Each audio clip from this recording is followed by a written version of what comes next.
Eingenordet, der Podcast des Bundesverbands Nordisches Modell. Heute moderiert von Schulz-Neuhaus. Hallo und herzlich willkommen zur neuen Folge von Eingenordet, dem Podcast des Bundesverbands Nordisches Modell. Wir sind heute wieder in Augsburg im Westhaus und mein heutiger Gast ist Simon Häggström. Simon ist Polizeikommissar in Schweden und ist dort seit 18 Jahren für die praktische Umsetzung der Freier-Strafbarkeit zuständig. Und außerdem ist er Autor mehrerer Bücher. Und der Anlass, dass er heute hier bei uns im Podcast ist das Erscheinen seines ersten Buches auf Deutsch unter dem Titel Auf der Seite der Frauen. Und ich freue mich sehr, dass er heute hier bei uns ist. Jetzt noch ein kurzer Hinweis, ich werde ab jetzt auf Englisch wechseln, damit wir uns auch gegenseitig verstehen. Und ihr könnt euch dann aussuchen, wir haben den Podcast einmal im Original hochgeladen und einmal synchronisiert, welche Variante ihr euch anschauen wollt. So Simon, first of all, warm welcome. It's nice to have you here and congratulations to the new book here in German. Thank you so much. It's great to be here and it's amazing that this actually happened. Yeah, so to give us an idea what you're doing, so what does a usual day at your work look like? Okay, so I'm a part of the prostitution unit of the Stockholm police force, and in Stockholm we have both a human trafficking section that goes after the pimps and the traffickers, the bigger network, but also we have the prostitution unit, and our primary assignment is to go after the sex buyers, is to disrupt the market and make Stockholm a bad market for pimps and traffickers.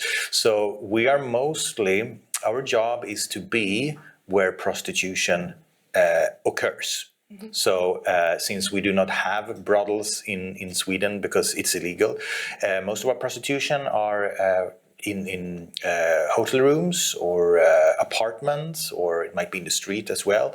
So our job is to be there and arrest the men when they actually pay for sex. So arresting the sex buyers is also about building trust, building relations with these women, because a big part of the Nordic model, which I believe it's easy to forget, it is about actually helping these women to a better life.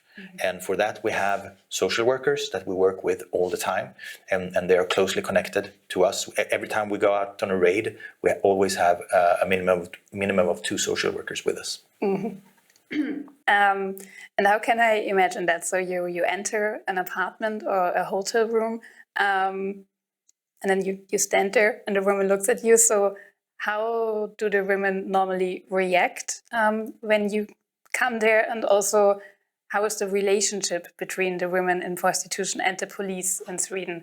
Because what we know most of the times, there is not much trust between the police and the women in prostitution. Most of them come from countries where the police is not their friend, where the police maybe is corruptive, etc. So what are your experiences with the relationship between police and the women in prostitution? Yeah, it is always a challenge when we meet someone for the first time. Because just as you said, these women comes from countries where the view on police is that the police is something bad, something to be afraid of. Mm-hmm. And not only that, it is also the fact that these women are in a situation where they feel a lot of shame, a lot of guilt, a lot of fear, and suddenly there are 2 police officers and 2 social workers in a country that they know nothing about, that turns up and say, "Hi, we want to talk to you." So of course they are very afraid, and in the first meeting, when we meet a woman that we've never met before, our job to begin with is to explain to this woman the law in Sweden, the laws that are regulating prostitution in Sweden, and also to tell her what we're not going to do. Like, okay, we're not going to arrest you, we're not going to take your money, we're not going to deport you, we're not going to kick you out of the apartment, because these are her first thoughts, that the police are here to ruin my life, okay? So we will sit down with her. We will go through all these things. We will also be very clear with her that in Sweden, it is the police are here to enforce the law. But the laws in Sweden are targeting the pimps and the sex buyers. We go hard on the pimps and we go hard on the sex buyers, but we do not consider you as a criminal. What you are doing is not illegal. Okay? So the reason why we want to talk to you is to explain this to you, and also it is so important for you to understand that the police is on your side. Okay? Because you are here alone in an apartment. Sooner or later there might be a man coming here who will treat you bad. Okay? And you should know that you have the right to the same help as any other person in Sweden. We don't make a difference because you are from another country or because you are a prostitute. You have the same right to help as any other.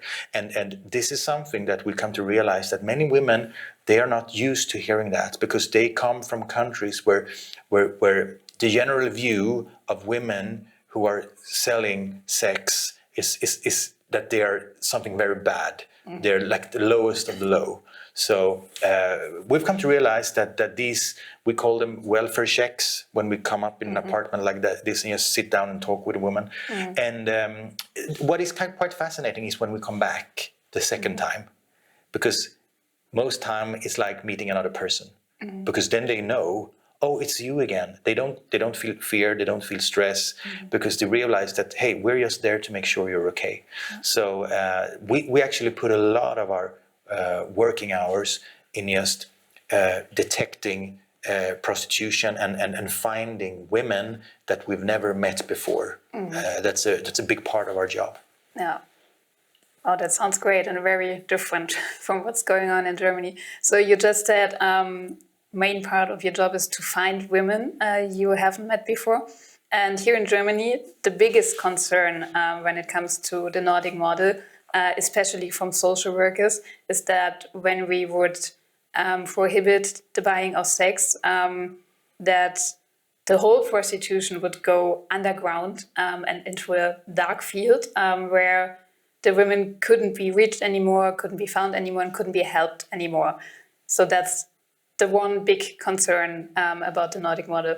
So what are your experiences and what do you think about that concern? Well, to be honest, and I think it's very important for me to be very clear on this topic, because I've heard this now for so many years. You never hear this argument in Sweden, but you hear it when you go outside Sweden. So this is basically one of the biggest lies that floats around about the Nordic model.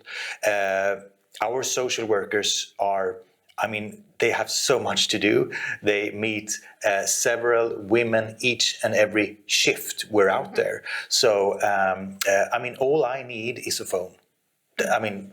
Just as the sex buyers can find these women, so can the police. It's not more difficult than that. It's just a Google search away. So I used to say that prostitution cannot really go underground. It's impossible, because the sellers and the buyers needs to be able to come in contact with each other. So even if the women are placed in hotel rooms or in apartments, they need to advertise. They need to let the buyers know that now I'm in Stockholm, now I'm here, I'm available for meetings.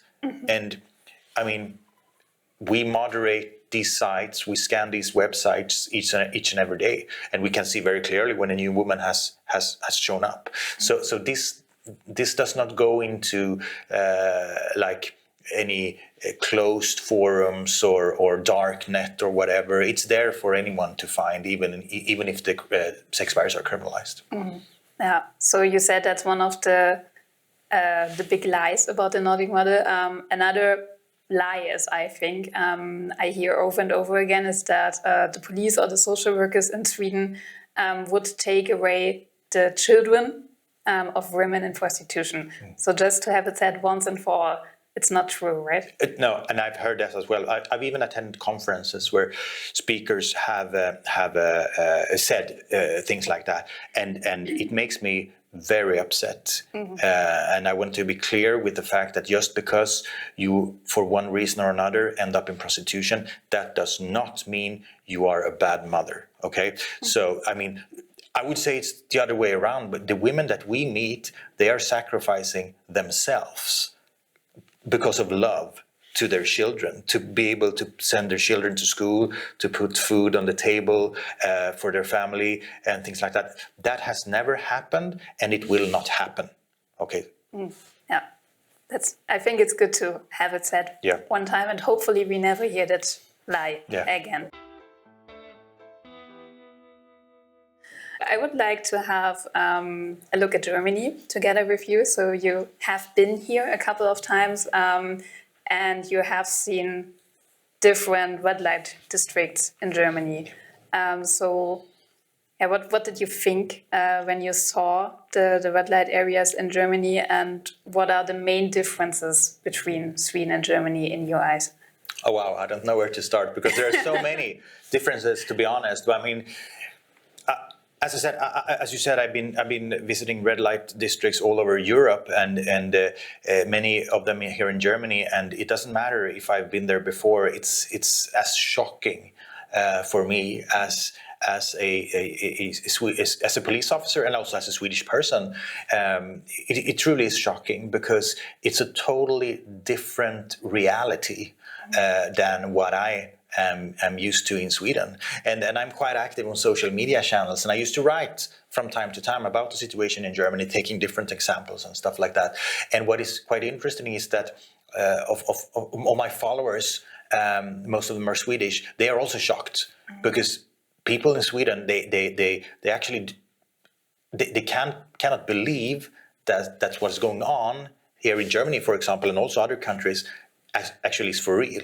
So there are so many differences. I think the biggest differences is how we view prostitution, because to be honest, we have Germany on one side and we have Sweden on the other side. So like when I'm here in Germany, there's a lot of focus on men's need for sex, right?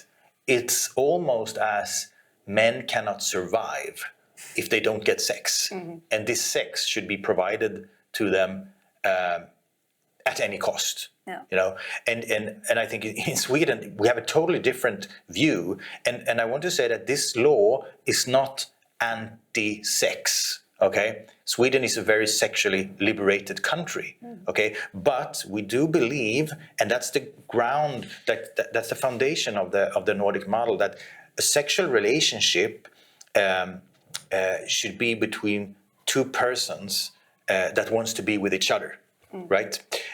What do I do when I pay for sex? Well, a woman that do not want to be with me, she lets me be with her because she's desperate for the money. And the reason why is, we see it all the time. It's because of poverty. It's because of addiction. It's about a history of sexual abuse, that you get rid of the anxiety while having destructive sexual meetings and so on. There's always an explanation. And what you do when you pay for sex is that you actually are paying to get rid of the consent. Okay, and I think that's so important to understand, and because this is the reason why we introduced the law in the first place, that we want to live in a society where there is equality between men and women. Okay, so just as a man should be able to be with who he wants, the same goes for the woman. She should have the exact same choice without any money being involved, without anything else. It should be 100% free choice. So I think that's the real reason for this model. And prostitution is actually described. If you read the forewords to the law, it's being described as something harmful to society. Not only to the individuals involved, but also to society at large. Everybody gets affected by prostitution in a bad way because it affects on how we view each other. I mean, what happens, and this is also a huge difference between Sweden and Germany, what happens in a society where young boys are being brought up with the mindset that if you want to get laid, you can just visit the nearest brothel. You know, you can pay for it. You can pay for sex just the same way as you pay for a Big Mac menu at McDonald's. Yeah, and I think here we have a huge difference because the mindset in Sweden is, I mean, among the younger generations growing up now, they don't even know any other thing than paying for sex is illegal, because we've had this law for such a long time now. So for them, it's perfectly, I mean, it makes perfectly sense. So I think the normative effect also of this law is very, very big. And we say, I mean, many people agree on prostitution being something bad for society. Then of course the laws needs to reflect that. That's quite obvious. Yeah, I think that's one of the main things that drive me crazy in Germany, that the law says it's totally fine. And that's a huge problem. So talking about the mindset of boys and men, so it's estimated that in Germany around 25% of men are buying sex, and in Sweden the numbers are something between 7 and 10%. So you met thousands of sex buyers at your work. What do you think? What kind of men are buying sex, and especially why do they pay for sex? Oh yeah. Well, if we look at, I mean, I've been sitting down with these men now for almost 18 years. So what I can say is that if we look at, I mean, we have about 10% in Sweden that pays for sex, and we have about 90% that doesn't. So the absolute majority of men in Sweden are not willing to, they don't want to pay for sex. So what is the common thing when it comes to these 10%? Well, we can see that these men come from all ages. The youngest one we've arrested was 15 years old. The oldest one, 92. They come from all ethnic backgrounds. They come from all social backgrounds. We've arrested everything from priests, police officers, doctors. I mean, they're represented everywhere. But that does not mean that all men are potential sex buyers. All right? There's a huge difference here. And the difference can be found on the inside. Okay? Because I used to say that this type of crime, or the crime of buying sex, it goes back to what your view is on women. Okay? How you value women. Okay? A good man with good values and a good view on sex, he will never pay for it. He's not interested in paying for it because he wants to be with someone that wants to be with him. It's quite obvious. But a man that looks at women as something that can be consumed, that thinks that in a sexual relationship, the only one that I need to care about is me and myself. He will not have a problem with buying sex because he doesn't care about her situation. He doesn't care about her background.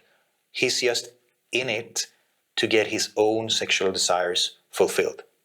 And that's why it is so important to have a law that makes it clear for young boys what is acceptable and what is not acceptable. And that we do not want to live in a society where women's bodies are for sale. So that's the main difference. I would say, I totally agree. So you just said that you've been doing this job for 18 years now. So that's a long time, and many things changed. So the internet became much more important. Eastern Europe became a part of the European Union, so Romania, Bulgaria. Have you seen change in the situation? So are there different women today than there have been 18 years ago? Are the sex buyers different? The things they ask for? What do you think changed over time, and what is the situation now? Well, things go up and down. I mean, for example, if we look at the source countries, I mean, when I started doing this, we had to do a lot with Estonia, Latvia, Lithuania. Nowadays, hardly never. And that's a positive thing, because you can see these countries have gained a much better economy. People have jobs and stuff like that. So there are also positive things, but there are also examples of how prostitution really profits on the most vulnerable. Ukraine is a perfect example. We rarely had to do with Ukraine women before Russia's invasion. Now to be honest, the last couple of years we've been flooded. We have the same situation. Yeah. So, and that just proves that wars, poverty, abuse, addiction, I mean, those things are the trafficker's best friend, right? That's the recruiting base. But I also think it's very important to mention, just as you said, you have also a technical development. For example, when I started doing this, no one had ever heard of OnlyFans. Nowadays, everybody is talking about OnlyFans. And we have I would say during the pandemic, it basically exploded, what I used to call the digital prostitution. So suddenly we have a situation where thousands and thousands of men are paying for sex in front of a screen. And how should society tackle that? And what is very positive in Sweden now is that our government just sent a proposal to our Council of Law, proposing that the Sex Purchase Act should be extended also to criminalize the buying of sexual acts in front of a screen. Oh, okay. Oh, yeah. So what we're waiting for now, if that law actually passes, it will become valid from July this year. Oh, really? So it's very, very interesting, because if we are able also to attack that kind of exploitation, I think it's really, really positive. And then the Sex Purchase Act will also be extended to cover a lot more actions than are criminalized today. Yeah, that's really interesting. I didn't know that. Okay.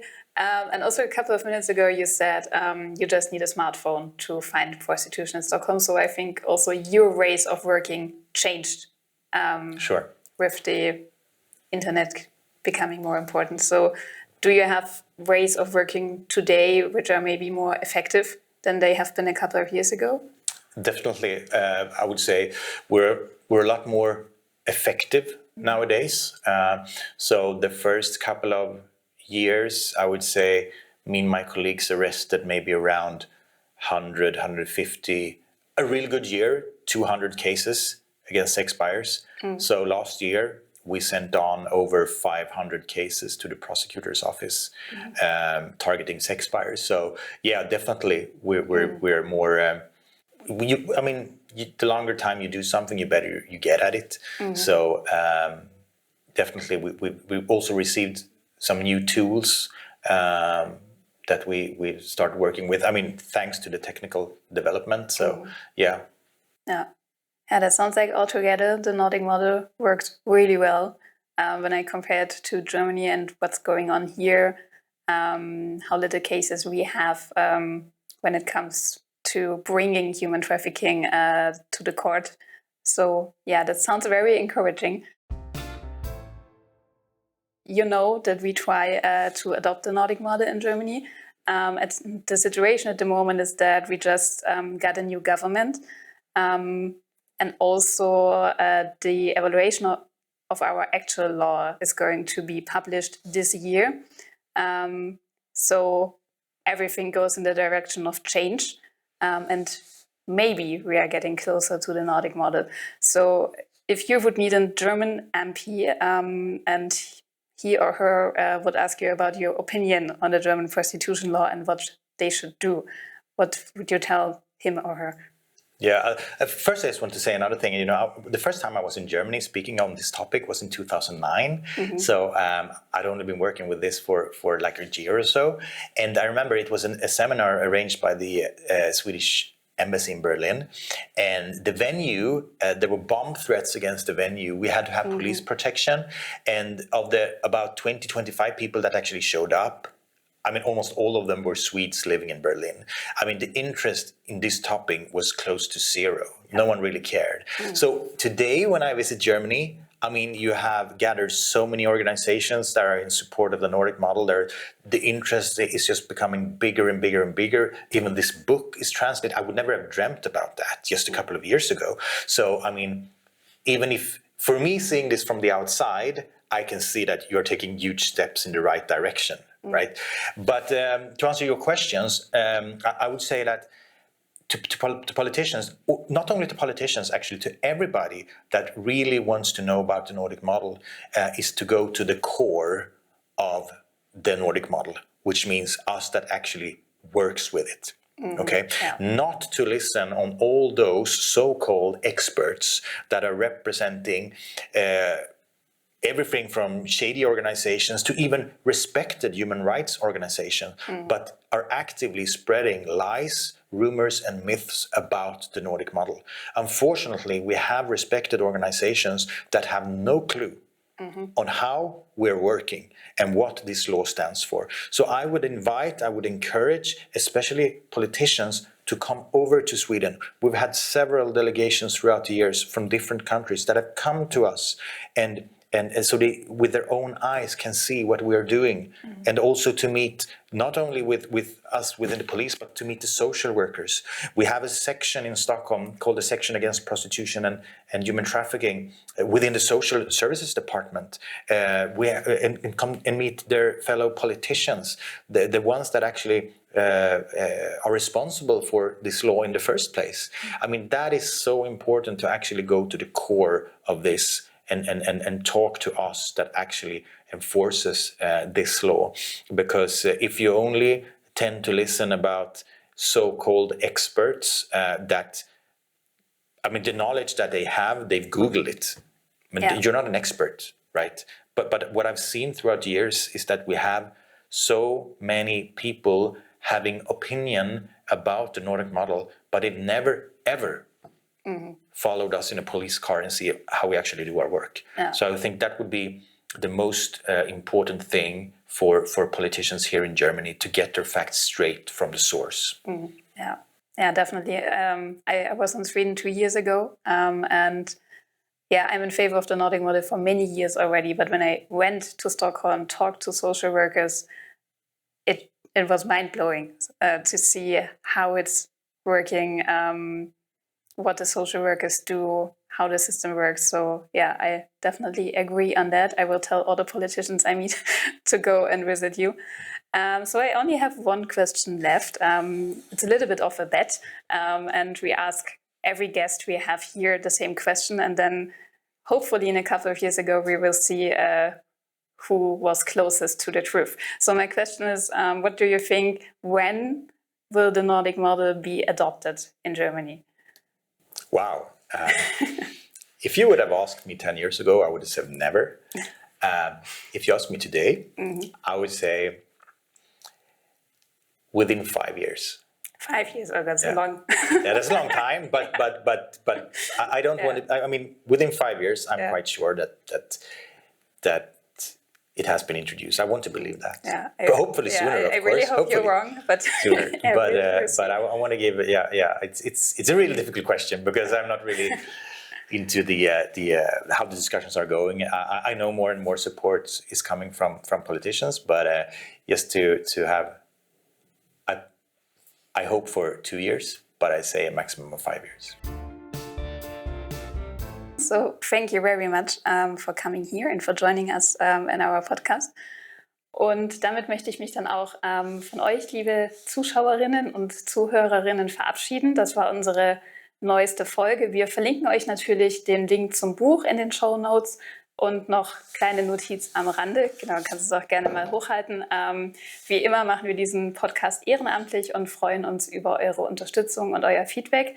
Die Infos dazu findet ihr auch in den Shownotes. Vielen Dank fürs Zuschauen und Zuhören und bis zur nächsten Folge.